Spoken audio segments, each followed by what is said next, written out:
yoshlar nafaqat intellektual salohiyatini alohida e'tirof etishimiz lozim, balki shu bilan birgalikda sportda ham ular nimalarga qodir ekanliklarini kuzatishimiz mumkin. Aynan mana shu qizlar jamoasi kuzatayotganingizdek Xorazm viloyatining jahon arenalarida ham nimalarga qodir ekanliklarini isbotlashmoqda.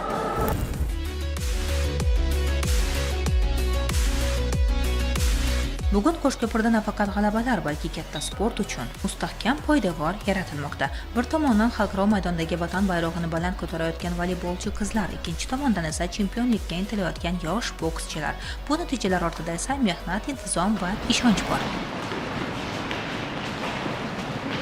Ikkita qizim mana shu voleybol sport turi bilan yoshligidan shug'ullanadi. Bahodirova Marvarid shu Qo'shko'pir tuman sport maktabida shug'ullanib, O'zbekiston milliy terma jamoa a'zosi.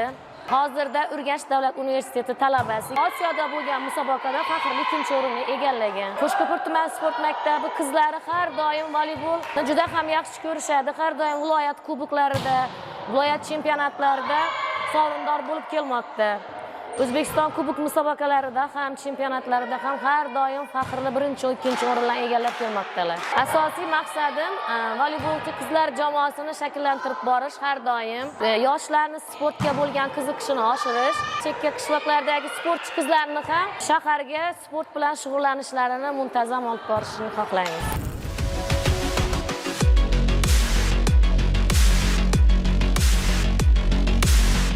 Qo'shko'pirlik qizlardan iborat voleybol jamoasining Markaziy Osiyo Kubogi musobaqasida ikkinchi o'rinni qo'lga kiritishi hudud sporti tarixidagi muhim natijalardan biri bo'ldi. Eng ahamiyatlisi, terma jamoa a'zolari O'zbekiston terma jamoasi safida Osiyo chempionatida ishtirok etib, mamlakatimiz tarixida ilk bor jahon chempionati yo'llanmasini qo'lga kiritishga munosib hissa qo'shdi. Bu bilan cheklanib qolinmayapti. Klassik voleybol bo'yicha ham O'zbekiston terma jamoasi kelgusida Olimpiada o'yinlari uchun reyting ochko'larini jamg'armoqda. Bu esa o'zbek voleybolida yangi bosqich boshlanayotganini anglatadi. May oyida bo'lib o'tgan Kava Markaziy Osiyo musobaqasida faxrli ikkinchi o'rinni egalladik. Undan keyin Osiyo chempionati bo'lib o'tdi. Biz jamoamiz bilan unda qatnashib, jahon chempionatiga yo'llanma oldik. Sharoitlari yaxshi. Nega ikki mahal trenirovka qilamiz. Jamoamiz bilan kuchli tayyorlanib, Olimpiya musobaqalariga chiqib, u yerda yaxshi qatnashib, yaxshi natijalarga erishmoqchimiz.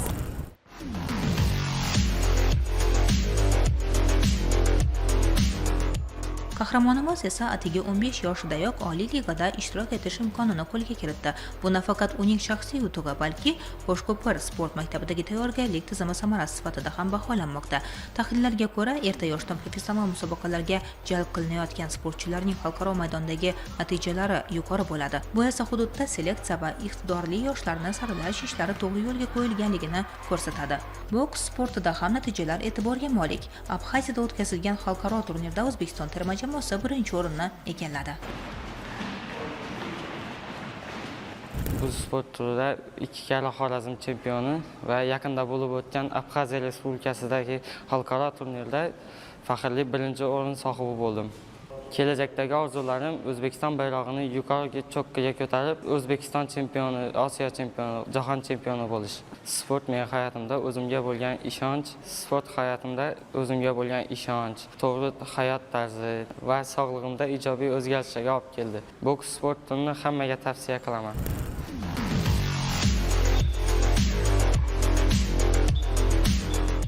Ayni vaqtda tumanda 150 nafardan ortiq yoshlar boks bilan muntazam shug'ullanishmoqda.